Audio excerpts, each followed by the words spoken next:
All right. I'm really on that free call because my hello. Can we start? Yeah, please. But I don't know, some recording is in progress, it says. Yeah. Yeah. So, Okay. Captain Gopinath. Yeah, sorry. I'm okay now? Yeah. Yeah, absolutely fine. Welcome, Captain Gopinath, the Rocky Balboa of the aviation industry of India, flying high I think we and higher. And there is no stopping this entrepreneurial journey of this legend. Today we have an opportunity to document with us, and take off and reach the skies, and see the world from down, from top, about as to how a man from very, very humble roots like Captain Gopinath, who was not allowed to go to school during his early days by his father, who believed it basically the regiment, it's a process of regimentation instead of, letting an opportunity to bloom. So he spent his early childhood at home and then went to school, Sainik School in Bijapur, landing up becoming a captain in the Indian Army, who was commissioned to start his career in the Bangladesh Liberation War in 1971. Captain Gopinath is an entrepreneur who has unparalleled shades and colors to his lovely journey over the last 50 odd years. This man not only worked and served as the captain in the Indian Army, he was also an environmentalist. He was also somebody who is credited with having received the highest civilian honors from France government. A man who made dreams of flying for common people like us a reality in the early 2000s, the early to 21st century. India started flying high. I still remember having purchased tickets personally at 500 rupees to fly sectors which today are not available in the so-called, kind of low-cost airlines era, wherein the minimum costs are nothing less than 4,000, after all the taxes and all the, VAT exemptions given by all the state governments. Yes, times are different, 500 and 4,000, it's not comparable. But then the dream of flying was made sustainably true for people like me, people like us, by Air Deccan in 2003-04. The airlines had its journey through ups and downs, and then Kingfisher's stake, Mr. Malia took over almost 26% stake in the airlines, Deccan Aviations. The company had to go through rough weathers and hit deep pocket. And the deep air pockets were hit. The company plummeted and most of the operations had to be seized. However, Gopinath ji continues his journey with the fleet of helicopters and chartered flights in more than 14 locations across the country. He is an inspiration for entrepreneurs. Through this interaction, we'll also come to know as to what went right, what went wrong, and what can go further wrong with the aviation industry, which is in doldrums today. Once again, probably somebody like Mr. Gopinath will be able to give us the other side of the story as well, which should be looked at and heard and learned from, in basically kind of a positive and progressive, with a positive and progressive approach. If the so-called aviation sector, which is in very, very deep shatters today with go first going down, and India not having the capacity to manufacture its own engines, despite all the hula baloo around Make in India over the last 10 years. Captain Gopinath ji, please take us through your journey, entrepreneurial journey, Air Deccan's journey, and the right route which should be suggested for the aviation sector in this country, especially going forward. Over to you, the great Captain Gopinath. Thanks, Mr. Goenka. You have been very generous and very effusive in your praise. I'm not sure if I deserve all that. So once again, I appreciate your gesture, and I'll try to share my thoughts and my dreams that I had, and the dreams that we should have for India's future. As you rightly said, I studied in a village school. I was born in a remote village in Karnataka, in Hassan district, from where Mr. Devegowda hails. So many of us know him. He became the prime minister. In a small village on the bank of the river Hemavati. And my father was a teacher in the village and the neighboring villages. Most of my inspiration and teaching happened from him. And he used to walk to the school 5-6 kilometers every day. And he never came home depressed. He was full of energy. He was full of optimism. I never saw him in my whole life, though he went through a whole lot of difficulties, because though he was not a poor as in landless labor, but as they say in Kannada, a poor teacher, because they don't get good salaries. They had a small piece of land. So he never put me to school till my 5th standard, though he himself was a teacher. He said, he learn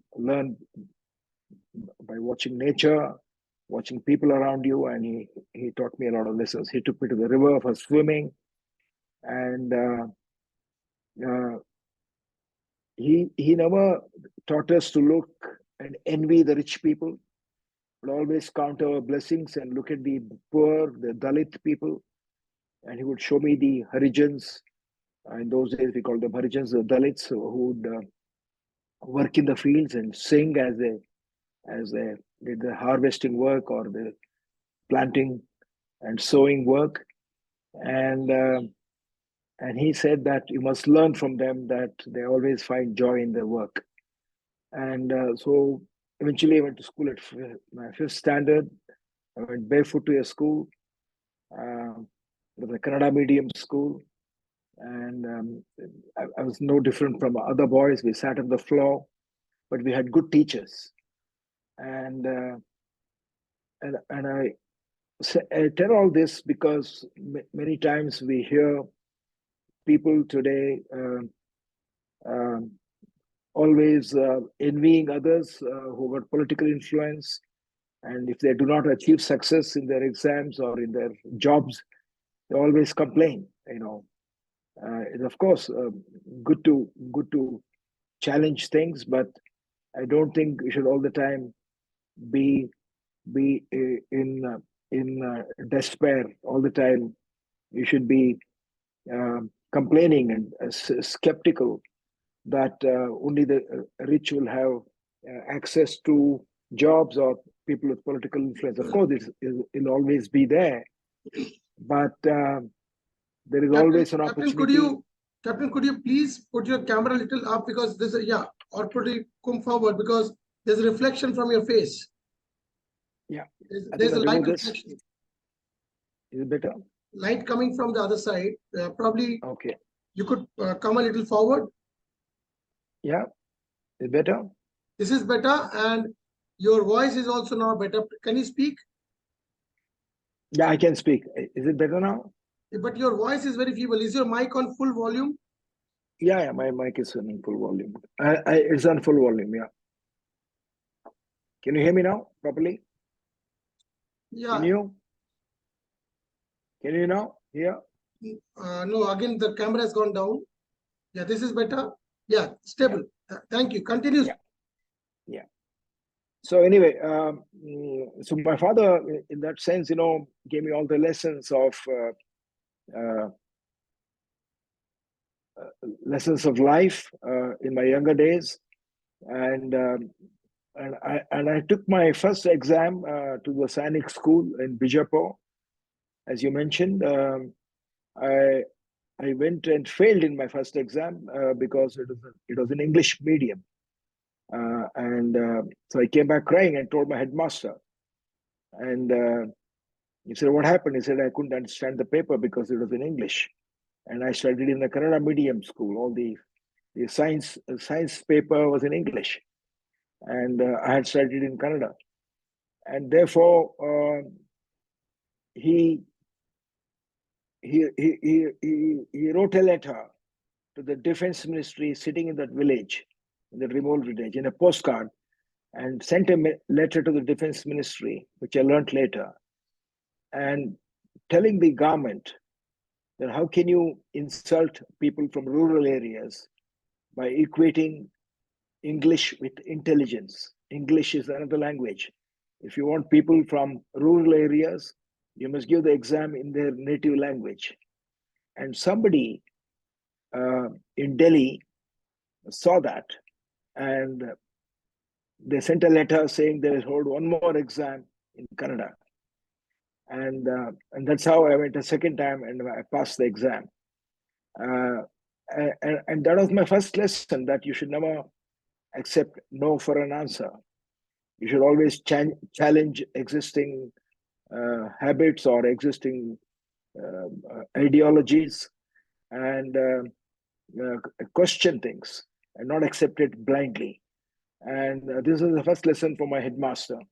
So I passed the exam second time and I joined the Sainik School, Bijapur. And I was not aware as to what a Sainik school was, because my father said it is a preparation for military schools, military academy. And in those days, in the villages, we used to have these military hotels.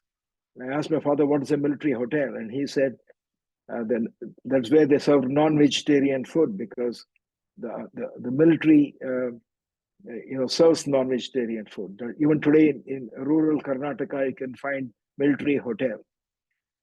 So in that spirit, I went, and I was also dreaming, even as a boy, because I was a small boy. I was bullied by the tougher, bigger boys, and I felt, maybe I should get out of the village, become strong, see new places. And there's a famous Kannada poem, it's a short one, which says, "Gedadache, Gudiache, Gadiache, Hogoda, Banniro, Hosanadiye." Beyond the temple, beyond the woods, beyond the borders, let us go and discover new lands. So, if you want to discover new lands, you have to leave the comfort of your house. You have to leave the comfort of the shore. A ship is safe in its harbor, but a ship is meant to discover new lands. And to discover new lands, you have to be away from the shore for a long time. And that's how Columbus, for example, discovered America, because he went and asked the kings of Italy, saying that I want to discover India because India is got full of gold and spices and diamonds. And the king of Italy did not believe him. And the king of Spain, gave him the funding, gave him the money, what they call today equity funding. And he set on an undecked boat, an ordinary boat, and sailed. Instead of coming to India, he landed in America, the West Indies and America, and he discovered America. And the whole world changed, and the future of Spain also changed, because of Columbus's discovery. The Spanish Navy became one of the mightiest navies before even the British Navy. The Spanish Armada became very famous, and they colonized, next to the British, they colonized half the world, in the whole of South America and in Mexico and Argentina, in North America. And so in that spirit, I went to join Sainik School, where it was, for the first time, I left my village. Um, and we were the first batch. And we had a Sikh officer, Wing Commander K.D. Singh, who was the principal of the school. We had a Sikh headmaster, Harcharan Singh, and we had a Bengali registrar. And I had never seen a Sikh gentleman in my life, and so it was the first time I saw. And my whole house teacher was a Christian, John Matthias, and of course we had G.D. Kale, who was my Sanskrit teacher. So it was a very multicultural, multi-religious, multi-ethnic atmosphere, which gave me the bedrock of what India was as a country, which had people from all parts of India, but largely from rural Karnataka and some from Bangalore. And from Sainik School, we took the examination to the National Defense Academy, and three of us graduated, and I was the first officer from my school who joined the NDA and joined the Indian Military Academy in Dehradun, and I became an officer in the Indian Army. And then we had two other Air Force officers who also got commissioned, same batch, but they got commissioned about 6 months later. So I was, in that sense, fortunate that the moment I joined the military academy, there was already rumors of impending war with Pakistan in Bangladesh, because Bangladesh in those days was part of Pakistan. It was called as East Pakistan, and it was divided by central India, and you had the West Pakistan. But it was one country, Pakistan, with two separate this one. And the East Pakistan were Bengalis. They were ethnically different. They spoke a different language. They were more rooted in the culture of Tagore. As everybody knows, Tagore wrote two national songs. Tagore himself lived in his childhood in Bangladesh. The national anthem of both India and Bangladesh are from Tagore. And so I joined my unit in Sikkim, in the high altitude in the border with China. We were in the border next to Nathula in a place called Chola. And the very first day I reached there. Next day, the unit moved to Siliguri, and we moved into East Pakistan. And the war broke out. And at the end of the war, which ended very quickly because Pakistan was defeated, there were 10 million. Today, we're talking of small immigrants from here and there. We had 10 million refugees, Bangladeshi Muslims, who had poured into India. They had settled in refugee camps. They were given free food. And in the entire Indian border states bordering Bangladesh, West Bengal, Assam, and the states of Tripura, Meghalaya, all of them who had borders with Pakistan, refugees from Bangladesh came and settled there in temporary camps because there was a war, there was persecution by the West Pakistan, which was largely Baluch and Punjab,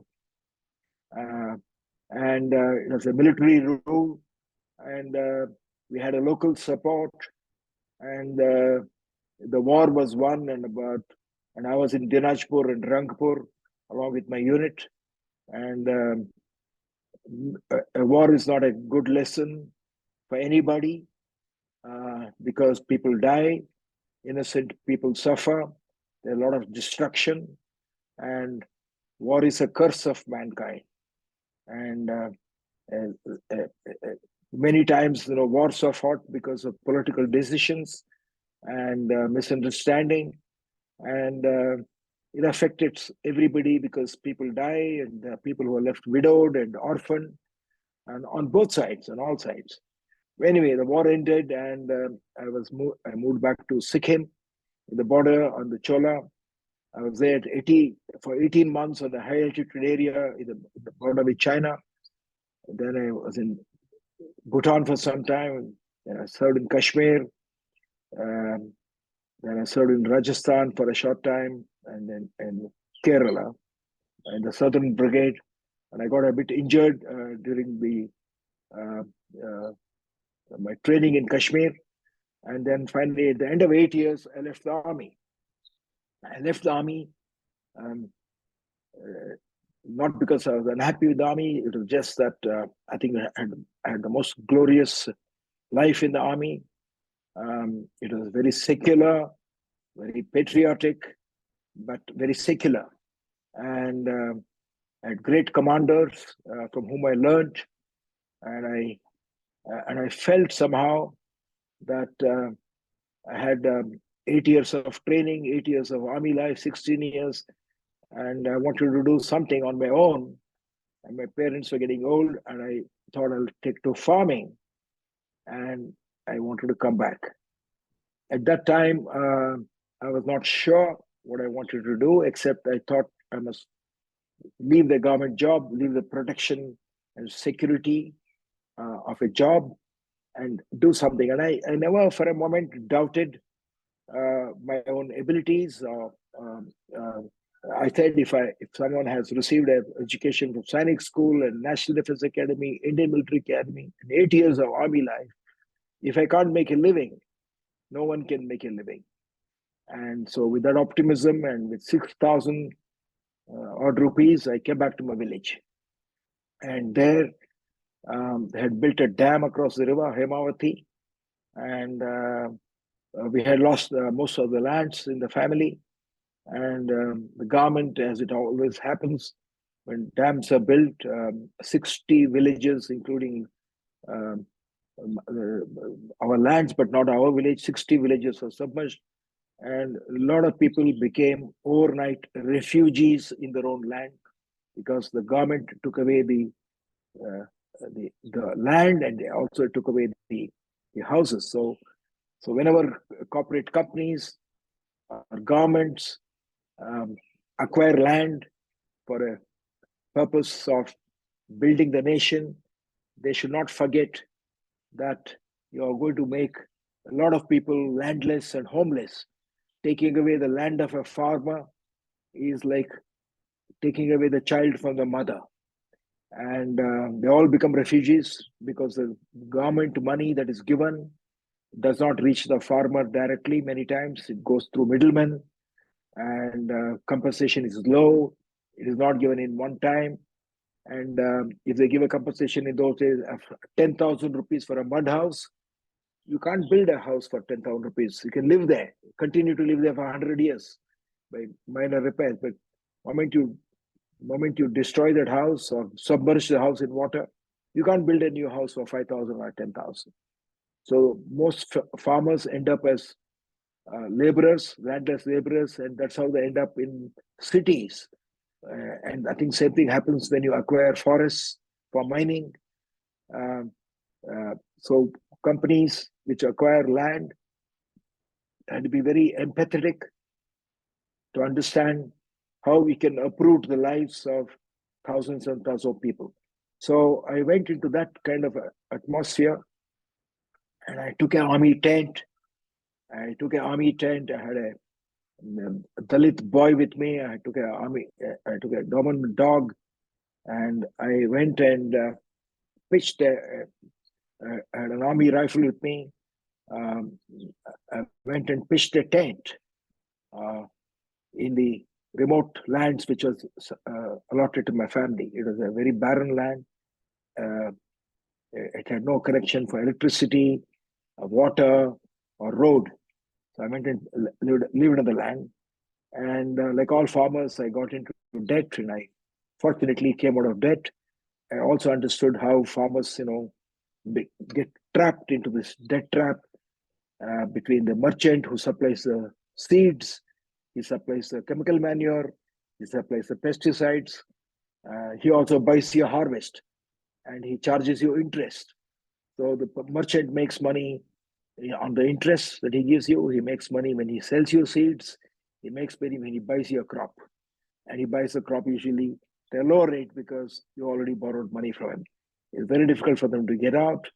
And then they have their own problems of health, problems of education, and marriage, children, and all these things, is driving a lot of farmers as laborers into cities. This is something which I learned, uh, and I myself got into huge problems. But fortunately, by adopting innovative methods of farming with nature, organic farming, and adopting new crops like silkworm rearing, I came out of my debt, cleared my whatever little bank loan. I had a bank loan of some 1 lakh rupees. I cleared it, which I was finding it difficult almost for 10 years. 1 lakh rupees loan I had taken, I was not able to clear it. But anyway, this is a great lesson for me. Farming teaches you low cost. All my low cost methods I learned in my farming, which helped me in my low cost airline. The seed of my low cost airline was sown in my farm, and I harvested it in the airline. Instead of putting an RCC building for my silkworm rearing, I put a thatch made of hay and coconut leaves. Instead of putting a dairy shed with walls and windows and tiles, I put open air dairy shed with all sides open. So you learn a lot, and I completely abandoned chemical manures and pesticides, brought my costs down, and my yield improved, and I saw success. But anyway, all this time I was there. I also realized that as a farmer, you may just break even, but it will not give you enough money to put your children to education, to good schools, or if there are functions in the family, or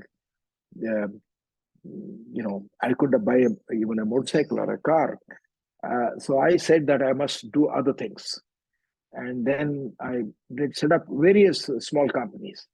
I myself had a motorcycle, and I finding it difficult to get good service. So I set up a motorcycle dealership in Hassan, Enfield motorcycle dealership. And to that, I added Luna mopeds and Honda scooters.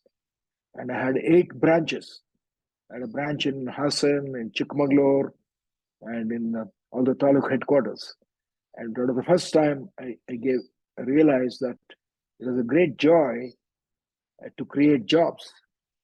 Because today, if you see, people are not begging the government, barring an odd beggar here and there. People are not begging the government, any government, not this government. The greatest charity is providing jobs. People are demanding jobs. Even today, you have 2 kinds of people. One is an educated youth who is sometimes dropped out after SSLC or 10th or 12th standard, some after BSc, some after engineering who have got an ordinary degree, who don't have a high degree, who are not from IIT. So you have got the educated youth who don't have jobs, and you have got the uneducated youth who do not have jobs, who are all largely unskilled labor. They are laborers in construction sites. They are breaking stones, or they're carrying loads. So there's a huge unemployment, which is a challenge for India. India is a country of contrasts. On the one hand, we have huge development, which we have made from the last 20 years, from the time of reforms of Narasimha Rao and Manmohan Singh, who was the finance minister then. The country was on the way to reforms, and then it was carried forward by people, successive prime ministers after Narasimha Rao, Rajiv Gandhi, then Vajpayee, then the present government, UPA 2, 1, and also the present government. So there is great strides in many aspects, and India has transformed. So we have a huge wealth creation, but at the same time, we also have huge population which is poor, malnourished. We have got, if you look at any of the indices, On the one hand, we have the largest number of billionaires now after America and China. India is now having very big number of billionaires, a lot of rich people, a lot of middle class. Our middle class has increased, but at the same time, the number of people who are unemployed, the number of people who are poor, the number of people who are malnourished, hungry, and that number has also gone up. So we need to create jobs in a massive scale. So Make in India is good, but a lot of it is not getting transformed. We need to think locally. For example, I'll just give an example. In Karnataka, for example, we banned local toddy tapping. And we said, we will give license to Indian-made foreign liquor, IMFL. So thousands and thousands of toddy tappers who for centuries, thousands of years were doing toddy tapping and getting liquor from the trees, they were put out of livelihood, and we gave licenses to businessmen. Not this government, I'm talking about 25 years ago during the Congress government. And that is continuing now. And so those people have lost their livelihoods. So in France, for example, they make wine out of grapes. So we're allowing French collaboration in India to make grapes, to make wine here. But we removed our own people from making toddy from palm trees and coconut trees. So in India, it is considered below quality and it's good to have foreign liquor. So it's called as Indian-made foreign liquor, the distilled liquor. In France, it is sacred. It's part of their culture. It's part of their entire cuisine. And it generates huge employment. There are lakhs of farmers who are all small farmers who grow grapes and make their own wine, and it exports wine to the rest of the world. So we should take pride in our own industries, whether it is handlooms and whether it is making local toddy liquor. And so there are any number of examples I can give. We had to create jobs. And for example, in Karnataka, we have the Karnataka Road Transportation Corporation, which is KSRTC. And it is a state government undertaking. And today, when we have privatized Air India, why should government be running buses? We should allow the private sector to come. And if they want to keep the KSRTC, they should compete with that. So, hello? Sorry, Can I just take a break? I'll just put the charger into my phone. Just because because you see, we have another 15 minutes to go. Yeah, and yeah. I would like to hear from you about your journey. Yeah, I'll do that. Deccan. Yeah, I'll do that. I'll just put my charger. Just give me 1 minute.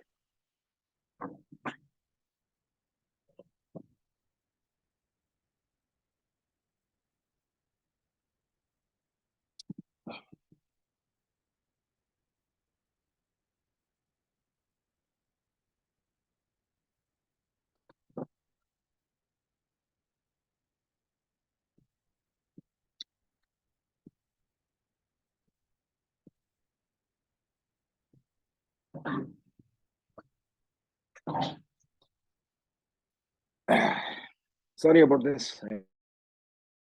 Yeah.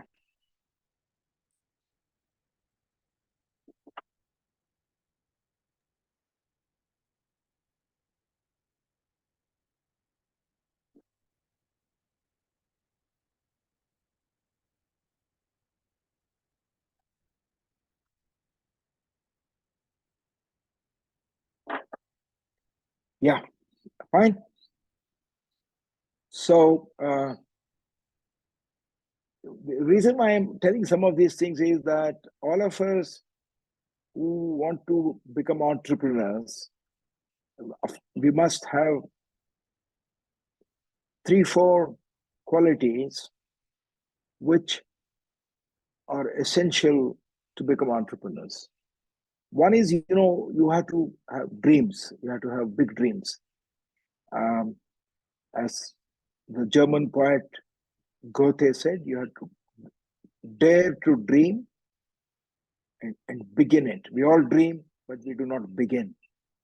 Dare to dream and begin your venture, because boldness has genius and magic and power to it. But for anyone to become an entrepreneur, if you're not born into a rich family, you have to start small, and you have to be all the time enthusiastic. You cannot be critical and say all the time blaming the government. Of course, there is corruption. Of course, there is political patronage. It has been there from thousands of years, not today. So when you have to condemn it, when you have to fight against it yourself by not being corrupt yourself by offering money, you should have belief in your own dreams. You have to have belief in your own abilities and in your convictions, and not be critical of the government all the time. That means you have to condemn the government or those in power, have the courage to do that, but you cannot sit back, do nothing, and be critical. You have to work with the government to make the changes. And all the enterprises that I set up, I had a dealership for motorcycles, I had a Udupi hotel, I had a stockbroking company for a short time, I had an agriculture consultancy company, and I had a whole lot of ventures because I found that my farming was not giving me enough income. And whenever there was an opportunity, I grabbed it and I plunged headlong into that. So you need to have that courage to believe in your own dreams. And when you look at something and you are seeing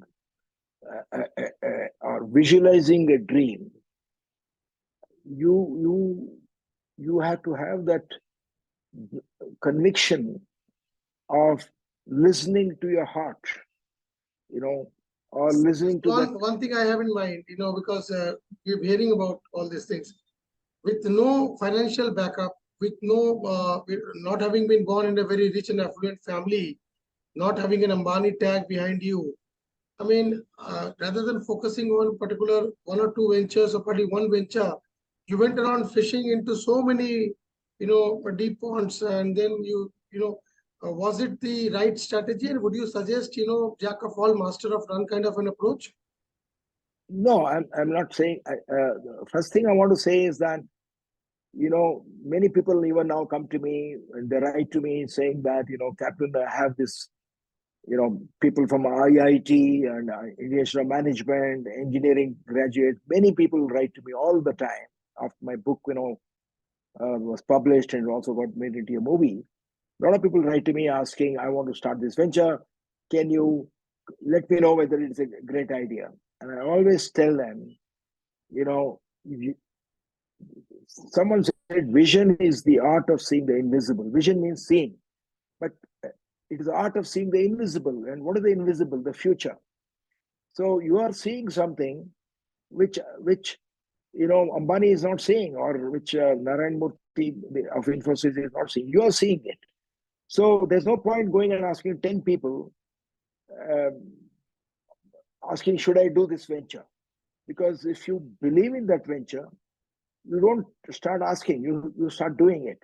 And if you say that I will start the venture only when I get $1 million, you will never start it because you do not have $1 million. So those who do not have wealth, you start with what you have. You don't wait till all the circumstances become good, because you will never have a perfect situation. You will never have a perfect set of circumstances. So you get started. Everybody who has started, Narayan Murthy started with 10,000 rupees. I started with 6,000 rupees. 7 of them came together and put 10,000 rupees and started Infosys. Kiran Mazumdar started with a small amount of money. Bill Gates started from his garage. Steve Jobs, had no money. So every great entrepreneur started with nothing. But they took a long time to achieve success because they did not give up on the dream. When Steve Jobs started his So company. my question was about venturing into so many things instead of focusing on one because you were crunched for resources. Would that be advisable for the No, because upcoming? no, yeah, yeah, I mean, everybody must seek his own way. I'm not giving a formula for success. I'm only saying that those who want to achieve something, success will be the byproduct. You want to achieve something, you want to build something, you Mhm. get started with what you have. Because I was in my village then, and I did not want to, in my own, everybody's circumstances unique, it's different. I was in my village. I had decided to set up a coconut farm, and I thought I'll not leave my village till my coconut farm is established. Because if I left my farming halfway, my half farming would have gone to dogs. So what I did was I started many ventures, which allowed me to start keeping my own. Did you ever have backups, financial backups? Did you take loans? No, no, I took loans from the bank, but it's all small amount, 20,000, 30,000, 1 lakh at one time. Did you have As I built up so-called my. angel invest? Did you ever have these angel investors? No, no, not then. No, it's only when I came to the airline. So I'll come to that Because story this now. is What I this meant. new formula and culture of coming out of an IIT and IIMs and then working for somebody as a great startup, that mentor, and you Yeah, have a mentor, you have an angel investor, a greenfield venture, all this. I mean, all these fancy terms. I've never heard of anyone I'm not. I know, sustainable. I'm not against it, but if everybody says, I've got an idea and I want to look for an angel investor, some do succeed You're because either they an have an idea. entrepreneur, you're either an entrepreneur or an employee, according to me. Yeah, yeah, yeah, right. So when I came, so after all this, when I came to Bangalore, because I also established an agriculture consultancy firm in Bangalore. I moved to Bangalore to give my daughter education in school, and I also wanted to expand my business activities. So I moved to Bangalore and expanded business activities. And during that time, when I was in Bangalore, when I used to go to the army club to play tennis and squash, I met an army colleague of mine who was also with me in NDA, who was also joined with me and was with me in the war. Captain Samuel, who was a helicopter pilot, I met him, and I realized that he was not getting a job. He was not getting a job because he had resigned, and he was still a helicopter pilot. He had a license. He was an outstanding person as a human being. I knew him well. He had won a gallantry award, and one day he said, let's do something. And I said, why aren't you getting a job? And I realized that he was not getting a job because there was not a single helicopter company in the south. In those days, India hardly had any helicopters, and there were only about 8-10 people who had helicopters. Even Ambani's in those days, in the early mid-90s, they didn't have a helicopter. Tata's had a helicopter, the Birlas had a helicopter, the Thapars had a helicopter. So only people, the Singhanias had a helicopter. About 10, 15 people had a helicopter. And I realized that suddenly that India was now a new country. It was no longer the country of the license Raj of the Nehru time. It is now a new country with reforms on the way, and IT had just come in, cell phones had come in, and I said that this new country will support new enterprises. And I felt that since there was no helicopter company in the entire South, there were hundreds of pilots and engineers from the Army and Air Force without jobs, and had good connection with them. And I told my friend, Captain Sam, let's start a helicopter company. Initial idea came from him, and I said, let's start a helicopter company. So he was then working as an administrative officer, a security officer in a in a a private company. So I was shocked because I said, what a tragedy! He's such an outstanding guy. He's a great pilot. He's still young, and he's got an administrative job. So then I realized there were hundreds of people like this, ex-army people, ex-air force people, ex-naval people, defense officers who are without jobs, but they had a license for flying, and that's how I got this idea of a helicopter company. But fortunately, I never asked how much does a helicopter cost, because if I'd asked that, probably I would not have ventured on this aviation venture. But the idea was, I knew that with all this army background and my experience, with a good partner with me, and all these business experience that I had, small businesses, the failures that I had learned a lot of lessons, because every time I failed, I bounced back. Because an entrepreneur cannot be a great entrepreneur if he wants certainty. And you cannot be a great entrepreneur if you're pessimistic. Like a farmer, he may have lost crops after crops, floods and drought, but he rises every morning and goes to the field and puts the seeds, sows the seeds. He never doubts the sun will not rise. He never doubts the crop will not sprout. The farmer never doubts that he will not be able to harvest. He has lost the crop, but he goes in the morning because that is optimism. Entrepreneur must have that kind of optimism. So I never doubted I will not succeed. And I said, like Vivekananda said, stop not till the goal is reached. It took us 3 years to get the license. 3 years. So now I had the pilots, I had a license. The chief minister of Karnataka gave me land. Of course, there are corrupt politicians everywhere. It was always there. It is there in every party.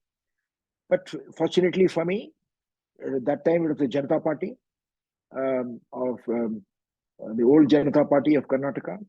And I went to the chief minister. I met him directly, because if you go through a middleman, somebody is going to take the money, whatever you may have, away from you. So how did you start it? I mean, how did you get the helicopter in place? It must have cost you a bounty. I mean, how do you get it? So you don't have to buy a helicopter, even in airline like Indigo or Deccan when we started. One is you buy one aircraft for 200 crores and have one aircraft, or you lease an aircraft and then you build the money. So what I did was, the early days of venture capital, as you said, we went to the venture capital company. There was no venture capital those days except ICICI, which had a new venture capital company. And that chap, Vijay Anand, I remember, he said, my father was in the Air Force. It's a great idea. It cannot fail. I'll put it to the board. So he put it to the board of ICICI. They said, we will not support any venture except IT. That was in 1995. So I got a no. So the thing is, I never gave up. You are a failure only when you give up. You are not a failure as long as you are trying. You are a failure only when you quit. Like Edison said, the man who invented the bulb, he said, I did not fail 10,000 times. I discovered how it does not work in 10,000 ways. In the 10,001st way, he discovered how to make a bulb. So we did not give up. We kept going.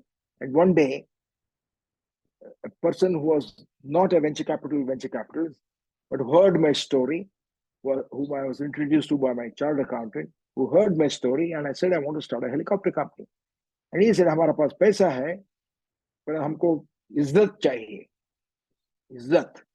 And he gave us a small amount of money as a first seed capital of 20 lakhs. And I got another small equity from a Japanese pilot who put another 30 lakhs. So we had put about 6-7 lakhs each, both me and my captain Sam. But all that went in the working capital. So with this 40 lakhs, we went to the banks. The banks did not give us any loan. With this 40 lakhs, I started with the first helicopter, which I got on a lease from a Japanese company. And we started with the first helicopter. Then we added the second, we added the third. Could you name the gentleman who wanted Izzat and he had the money? This is a beautiful story of India. That is one Mr. Ladhani, who was an uneducated man, but a very shrewd man. I was very fortunate that as someone said, when you are like in that story of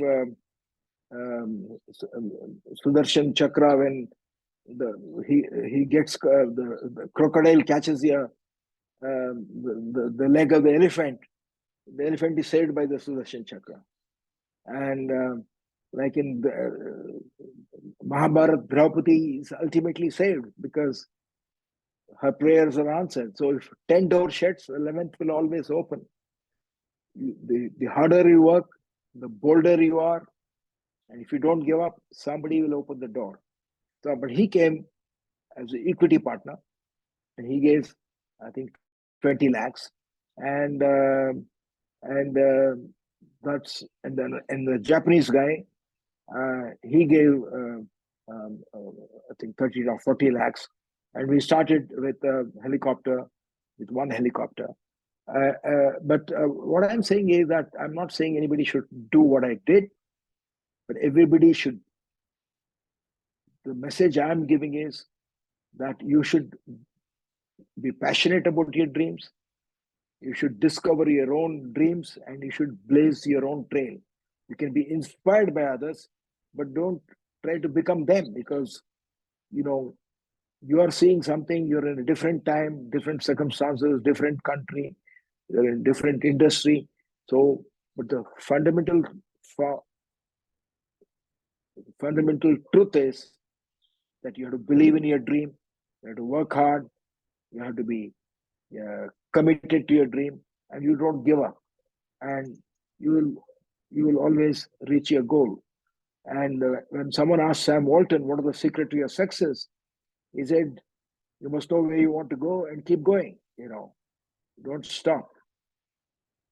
And we started the helicopter company, and somewhere in 2002, when we had about 10 helicopters and two small planes, and I I was thinking that I'm feeling and seeing a new India. The India that I saw in '95 had changed. Like sometimes, you're seeing your children go up and you don't realize they have grown up. And suddenly I realized that it was a new India. It was a different India. And when I was coming in a helicopter once uh, from Goa to Bangalore, when I was deep in the Western Ghats, I used to find something shining. And along with my pilot, I said, let's fly down and see what it is. And I found that on each house, even in remote villages, we found these large, shining uh, mirror-like objects. And my pilot said they are dish antennas. They were dish antennas for giving connection to TV because in those days, before the new license was opened up during Manmohan Singh's time, we had only two channels, Doordarshan 1 and Doordarshan 2. And if you remember, if you put Doordarshan 1, you had Indira Gandhi on it. And if you put Doordarshan 2, you had Rajiv Gandhi or Sanjay Gandhi on it. So it was a new country. And even in 2002, by paying about $2, that is about something like about 200 rupees, you could get about 15, 20 channels in the village.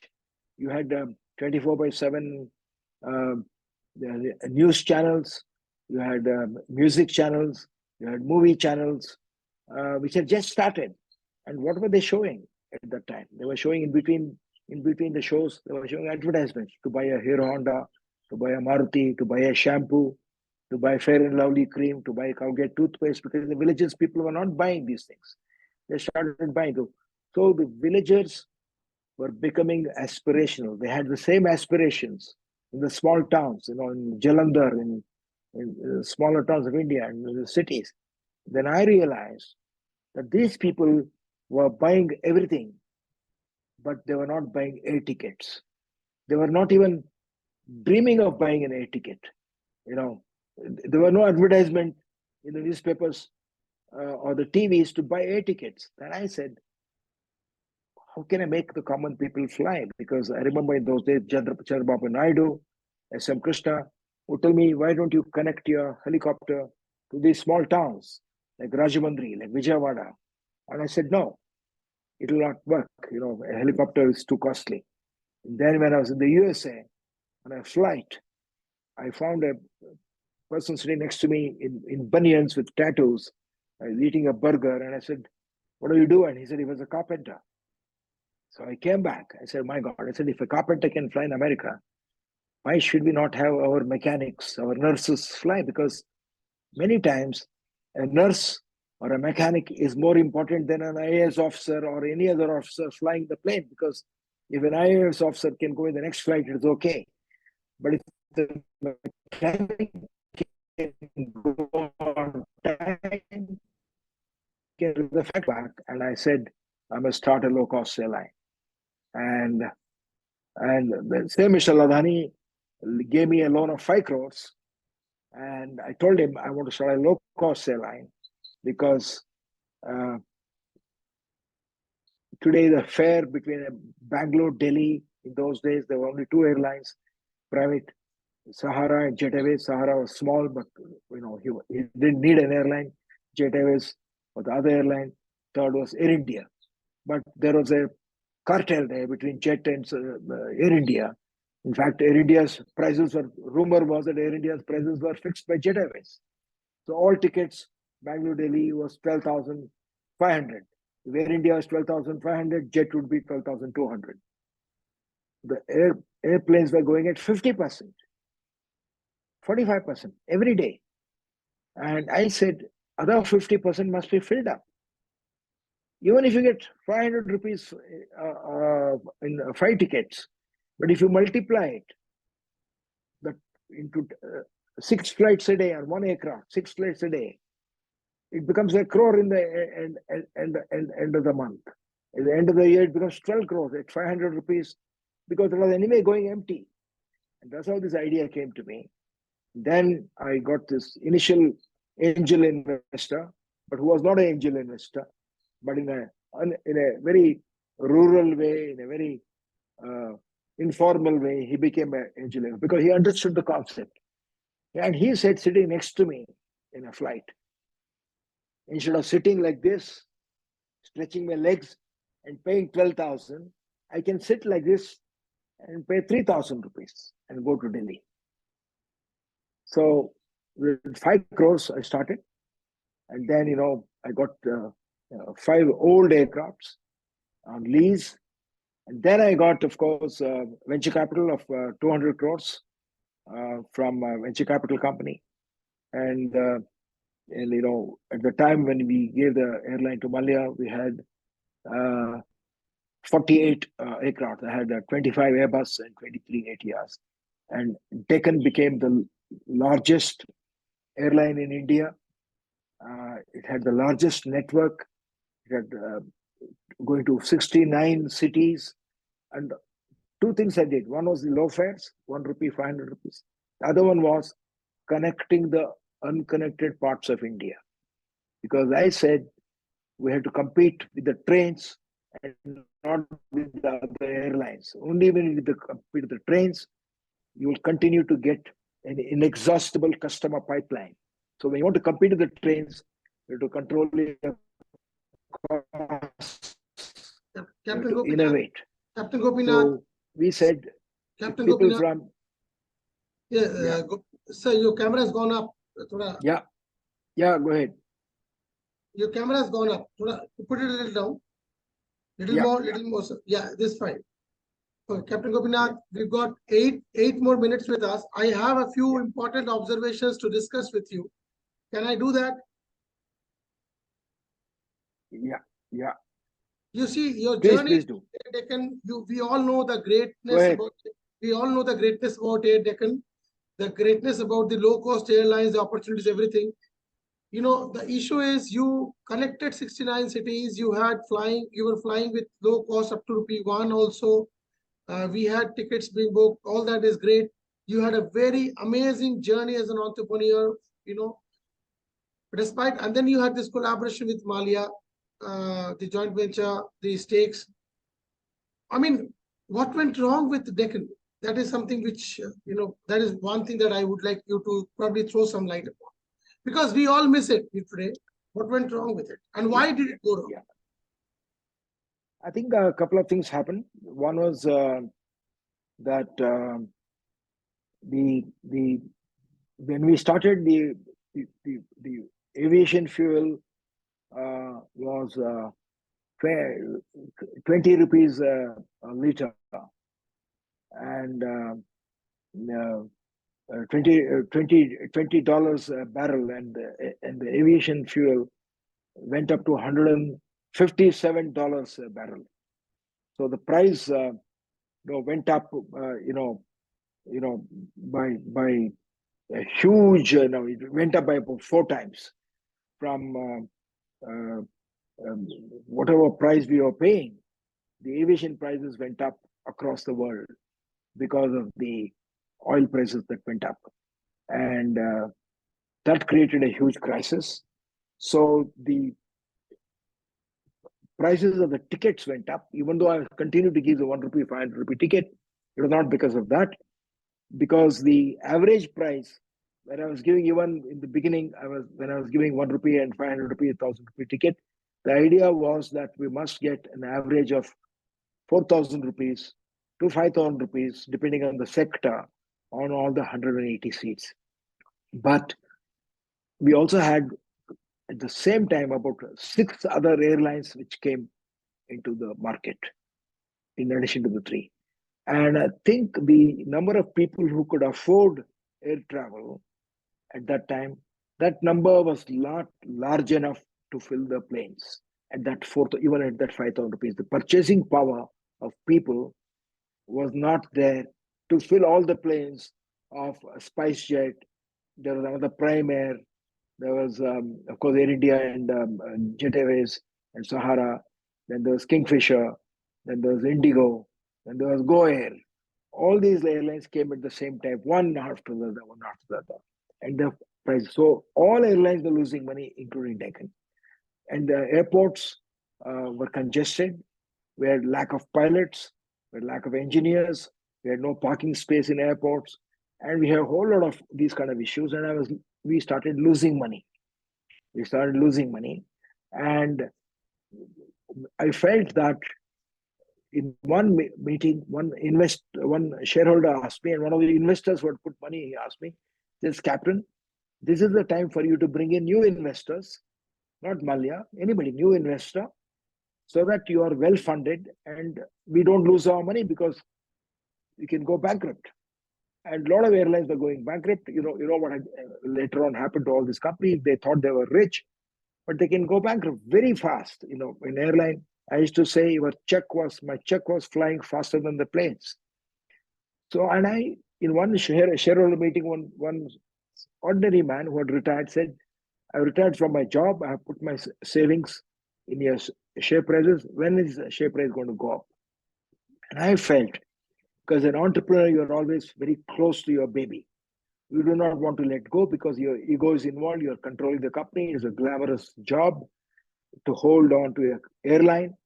Everybody in the country knows you. Everybody in the country approaches you, from the ministers to the ordinary citizens to celebrities come to you. So you don't want to let go. But then I thought, is it right for me? And I'm sitting on public money, so much of it, and also we did not have too much of a loan in those days. Is it right for me not to listen to my investors? Because when I took the investments from the private equity and angel investors, my own equity had come down. I had come down to 10% of my equity. I had started with 100%. Then I kept taking money and kept on reducing my equity to fund the airline. And then I said, the right thing to do is to ensure that jobs are protected, airline is protected, and investors' money is protected, because a lot of public institutions like LIC and all had invested money in Deccan. So I decided to bring in a partner, and there were a lot of people whom we are talking to, from the Ambanis to Tatas to even foreign companies. And we had actually made initially a deal with the Ambanis, the Anil Ambani group. That did not come through on time because he did not pay on the date he was supposed to pay after signing the agreement, but probably had some problems. Then Malia came, and even Airbus said that Malia has got Airbuses, you have got Airbuses, he has got ATRs, we have got ATRs. Why don't you allow him to invest in your company? So that, because Malia was poaching our pilots, we started the pilot salary at 1,50,000 rupees. The pilot salary had gone to 5 lakhs. and he was taking my pilots by paying 3 times the salary or 2 times the salary, and he was not listening. And the engineers, we didn't have enough engineers, so we had a lot of foreign pilots, and we were foreign pilots. We were paying something like 8 to 9 lakhs, and they were staying in 5-star hotels. So all that was becoming because if you don't expand, you have a problem. Because if you are small, you can't be viable, because airline requires growth.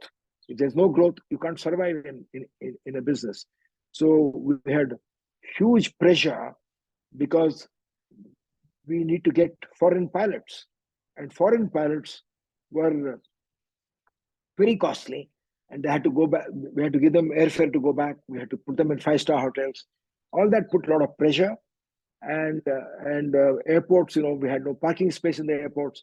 So I thought it would be wise to merge it, and also I was also having pressure from my investors to get in a new investor, and that's how the deal with Malia was made. And that, unfortunately, at that time, Indigo had only 3%, and between Malia and Deccan together, we had 38% market share.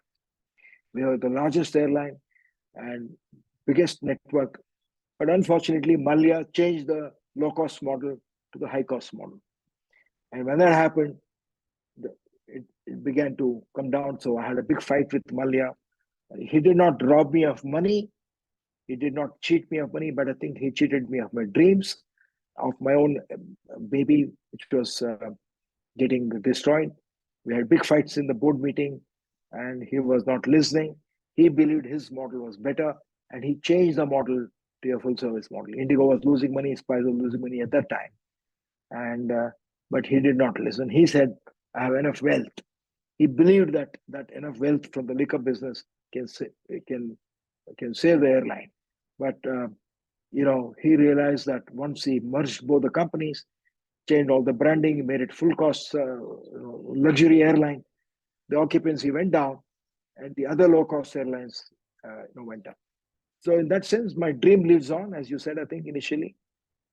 Today, a lot of common people are traveling. You can see security guards and even maid servants, people from the Northeast.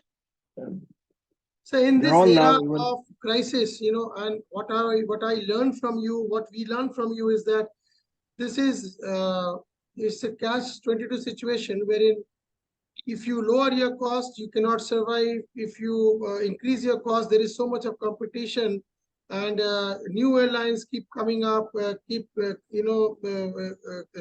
stepping in. So how do you? And then we do not have the technical capacities to fall back upon in terms of engines, because of which, as the few days back, the General VK Singh, Minister of the Civil Aviation, suggested that Go Air's primary reason for downfall has been the non-supply of the engines of any company, which they have defaulted upon as per their commitments.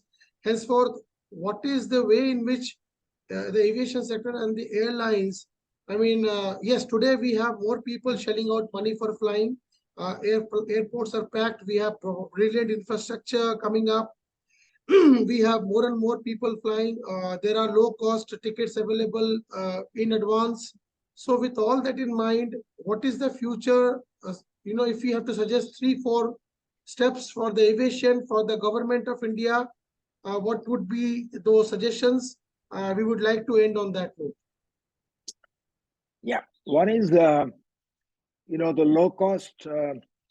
Whenever any inflation is there, see, when people have money, there's competition not only between the airlines, there is also competition from others to take away that money from the customer, right? It could be somebody's buying a TV, some part of the money, his salary goes to the TV.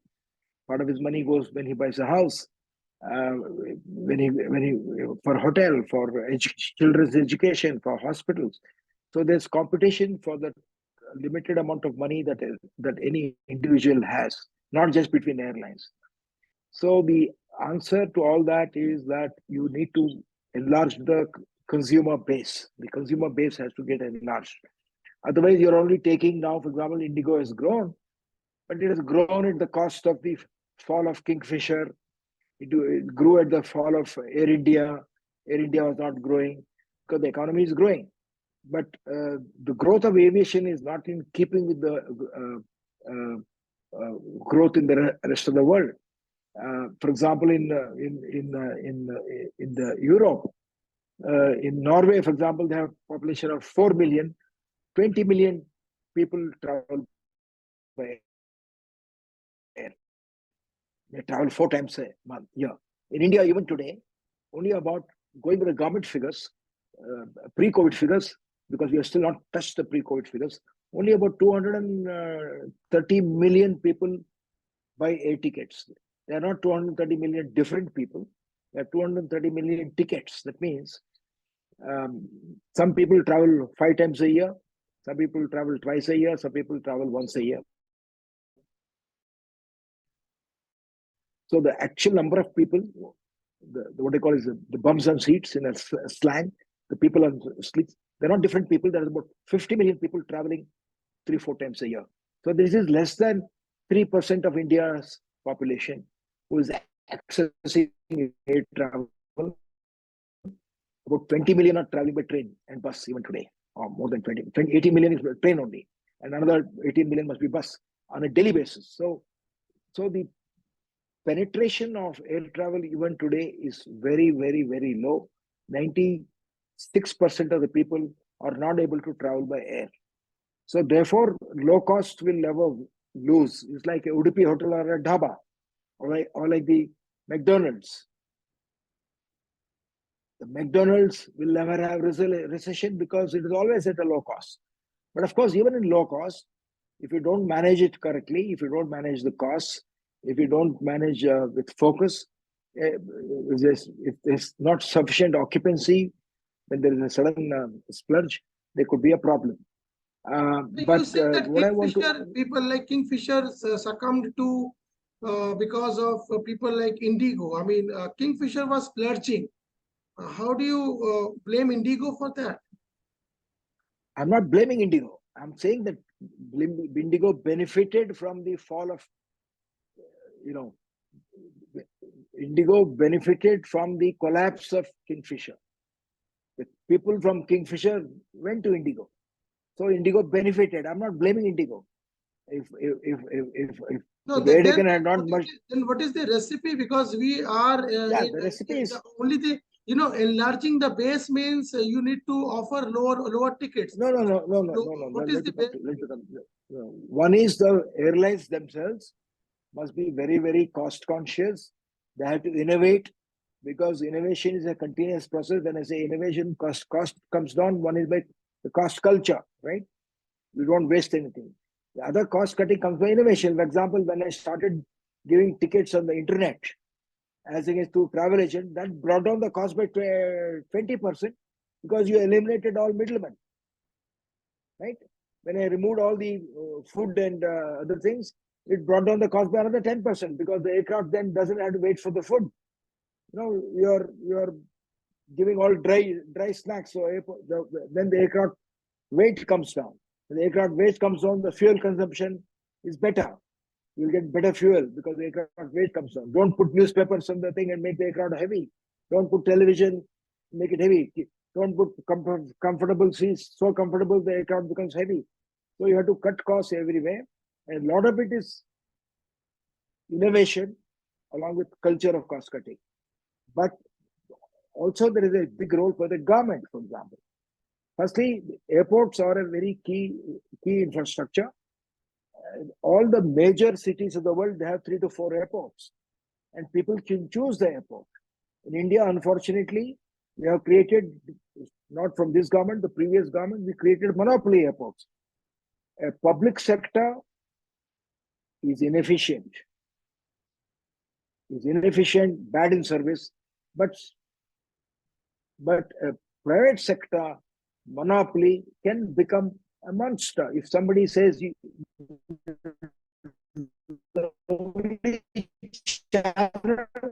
will become if you say then you will have only Air India. So you need to have competition even amongst the airports. Today we do not have competition on airports. Of course, we have got great marble palaces, but we also need low cost airports. We also need competition between airports for bringing the cost down. So that is one thing which the government has to think, how to create multiple airports which compete with each other, and how to create low-cost terminals. Some countries have low-cost terminals, like in UK, all the low-cost airlines operate from Newton and Stansted. They don't operate from Heathrow, for example. So you need to have low-cost airports. Third, the regulations. Today, the Indian regulations are still under the aircraft rules of 1930, 31 or 34 and Aircraft Act of 1934. We are not changed. Though Mr. Modi has said so many times that he's removing old laws, the Aircraft Act of 1934 is still not amended. Whatever rules are giving amendments is the original act. So when the jet engine was not there, when the helicopter was not there, we had to make our aircraft rules and regulations on par with the Western ones. While we need a strong regulator in every country, our regulations are increasing costs, are also increasing delay. Because if you take a long time after the aircraft comes into the country to get it aircraft airborne, many new airlines cannot come because most of his money is lost in the preparation only, because you have to pay lease rentals, aircraft is on the ground, you have to pay salaries, people are on the ground. You can't fly because to get the aircraft to fly, it takes time. In India, the regulations are very, very tough. Too much of regulation, or too much of maintenance is also bad. We have to bring it on par. I can just give one simple example. For example, a pilot who is an outstanding pilot from the Air Force, if he does a conversion from an Air Force plane to a Boeing, if he's a captain, he can do in America, in France, in Lufthansa, in Air France, he'll do 5 route checks. That is about 5 hours, and he flies the new plane. In India, they say you have to do 100 hours. Why? Indians are not inferior. But so there is too much of control. So we need to look at our regulations and simplify our regulations. I think the government must ask only one question: how do we make more people fly? Targets. This year, we are having only 3% of India flying. We have got only 240 million people flying. How do I make 500 million people flying? How do I take my percentage of population flying from 2.5% to 10% or 20%? Like well in America, for a population of 300 million, 700 million tickets are sold for a population of 300 million. For a population of 1.4 billion, we are selling only 250 million tickets. Only 4% of India's private. How do we make, if you say, how do I make more people fly? What incentives do I give to make more people fly? And what barriers I remove? Only ask that question. Don't do solutions for Air India, solutions how to save Jet Airways, solution how to save Go Airways, because somebody is close to one political party, somebody is close to another political party. And Air India was a holy cow all these days. So we have what to are the ask, how do I solutions? make? What are the solutions for making more people fly, apart from reducing prices and variable pricing, wherein No, people who Prashant, no, I already told you. One is the airline itself must bring down its costs. Airline must innovate and bring down its costs. Then the government must reduce the taxes on fuel. For example, the fuel has not come under VAT. It has not come under the GST. Fuel price taxes are 30%. Fuel taxes have to come down because 50% of your air ticket is fuel, or 45% is fuel. So fuel has to come down, because if airlines expand, the economy will expand.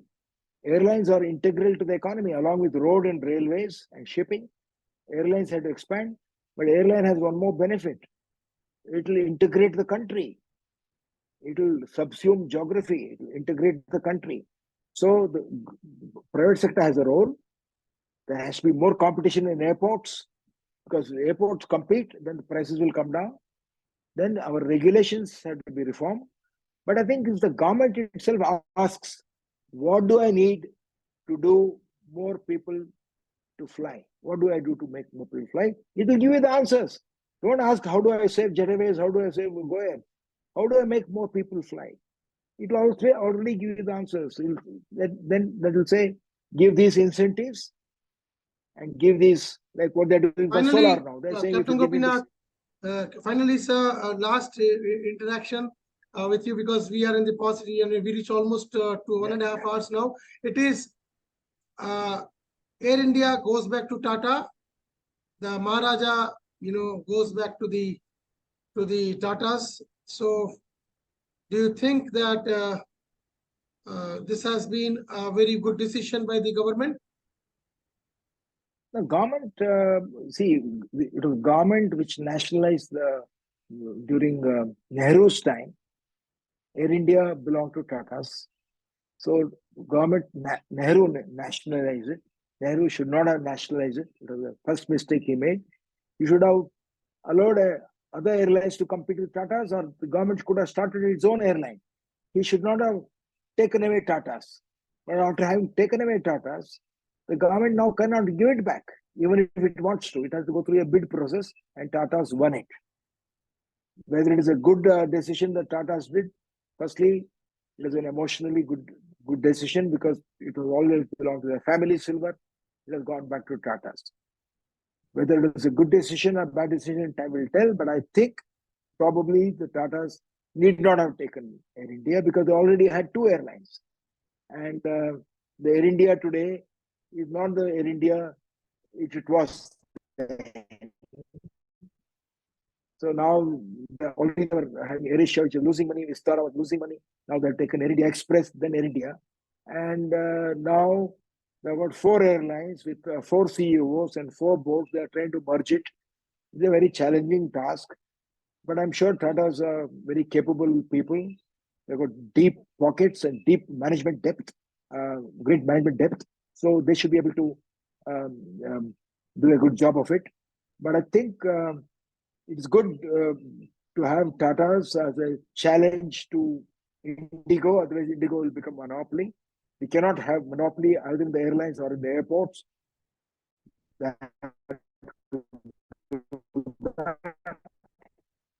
And to have a DGCA, Director General Civilization, who's the regulator, must be from the DGCA cadre. Like the Atomic Energy Commission is a scientist. ISRO is a scientist.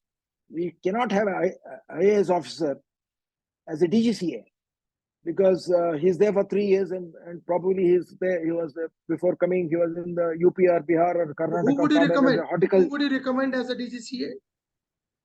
Somebody from the DGCA. He has to be a professional from DGCA. I'm not giving any name. I have no. I'm not talking. You should have a DGCA whom I'm recommending or some name. I'm saying he should be from the DGCA cadre, just Got like it. the Atomic Energy Thank Commission. you, Captain Gopinath. This is something which we have put across in many our earlier discussions, including companies like Coal India, wherein the question of having an IS officer with an kind of a celestial administrative capacity is something which is very questionable, because I'm sure with 35 years in Coal India and with thousands of crores spent on the trainings and offshore trainings, Coal India definitely can churn out people with experience and good enough administratively to run Coal India, instead of having an IS officer coming from Madhya Pradesh to suddenly sit there for 3 years and then do his job, have a beautiful tag behind him as the former CMD Coal India, and then run away with knowing nothing about Coal India. This is something which you already spoken about. Captain Gopinath. This is not to say, this last word, this is not to say there are no good IAS officers. Many of them are outstanding because the best go there. But you can't have them go into all areas on which they have no depth or experience. Thank you, sir. It's been a pleasure to talk to you. To document something of Captain Gopinath's experience, is not an easy task. I'm sure this particular interaction with you will go a long way. A lot of beautiful things you talked about. Something which I take away from the entire stuff is a farmer gets up every day. He fights against nature, and despite that, he doesn't give up farming. So if we can fight against nature as an entrepreneur, what else do we have to really worry about as an entrepreneur? when we have only man-made issues to fight against. So take bow to the, give a huge bow for the farmers. And I think they are the biggest entrepreneurs. That is what I have learned from this particular interaction. Thank you, sir. Thank you, and Jai Hind. Thank you.